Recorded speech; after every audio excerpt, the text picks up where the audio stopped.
Hi everyone, welcome to Shiv Shakti channel. Please subscribe my channel, like my videos, please support my channel. ఈ రీడింగ్లో మీ person true feelings ఏంటో చూద్దామండి.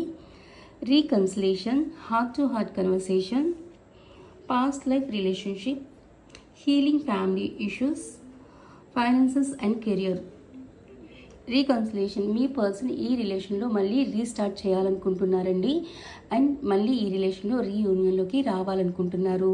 మీ ఇద్దరి మధ్యన ఎలాంటి problems ఉన్నా సరే, ఎలాంటి విభేదాలు ఉన్నా సరే, మీ పర్సన్ వల్లే ఈ రిలేషన్లో చాలా ప్రాబ్లం అయి ఉంటే, తన వల్లే ఏదైనా తప్పు జరిగి ఉంటే మీ పర్సన్ మీకు క్షమాపణ అడిగి మళ్ళీ ఈ రిలేషన్లో రీస్టార్ట్ అయితే చేయాలనుకుంటున్నారు. అంతేకాకుండా మీ పర్సన్ మీతో హార్ట్ టు హార్ట్ కన్వర్సేషన్ చేయాలనుకుంటున్నారు. మీకు కాల్ కానీ మెసేజ్ కానీ చేయాలనుకుంటున్నారు. తను మనసు విప్పి తన మనసులో ఏమైతే ఉన్నాయో ప్రతి ఫీలింగ్ మీతో షేర్ చేసుకోవాలనుకుంటున్నారు.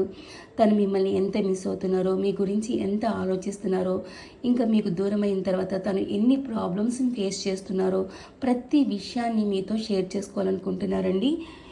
మీ పర్సన్ది మీది పాస్ట్ లైఫ్ కనెక్షన్ అండి. మీ ఇద్దరి మధ్యన చాలా చాలా అట్రాక్షన్ ఉంటుంది. అంతేకాకుండా మీ ఇద్దరికి చాలా ఫ్యాషన్ ఉంటుందండి ఒకరి మీద ఒకరికి. మీ ఇద్దరి మధ్యన ఎన్ని గొడవలు వచ్చినా, మీ ఇద్దరి మధ్యన ఎన్నిసార్లు సపరేషన్ అయినా కూడా డెఫినెట్గా మీ ఇద్దరు కలుస్తారండి. ఇది ఫాస్ట్ లైఫ్ కనెక్షన్ కాబట్టి మీరు కలిసే ఉంటారు, త్వరగా విడిపోరండి, కలిసి బతుకుతారు. ఓకే, డెఫినెట్గా మీ ఇద్దరి మధ్యన రీస్టార్ట్ అవుతుంది, రీయూనియన్లోకి వస్తారు. మీ ఇద్దరు ఒకరిని ఒకరు వదిలిపెట్టి ఉండలేరు, ఎందుకంటే మీది ఫాస్ట్ లైఫ్ కనెక్షన్ కాబట్టి. కానీ మీ పర్సనల్ లైఫ్లో 2 ప్రాబ్లమ్స్ ఈ రిలేషన్లో ఎఫెక్ట్ అవుతున్నాయండి. అది ఏంటి అంటే, ఒకటి హీలింగ్ ఫ్యామిలీ ఇష్యూస్ ఉన్నాయండి. మీ పర్సనల్ లైఫ్లో ఫ్యామిలీ ఇష్యూస్ ఉన్నాయి.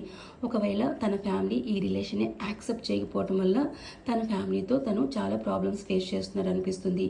ఇంకొకటి ఏంటి అంటే, మీ పర్సన్ కెరియర్ పరంగా ఇంకా సెటిల్ కాకపోవటం, ఫైనాన్షియల్ పరంగా ఇంకా ఇండిపెండెంట్గా అవ్వకపోవటం వల్ల ఇక్కడ ప్రాబ్లం ఫేస్ చేస్తున్నారండి.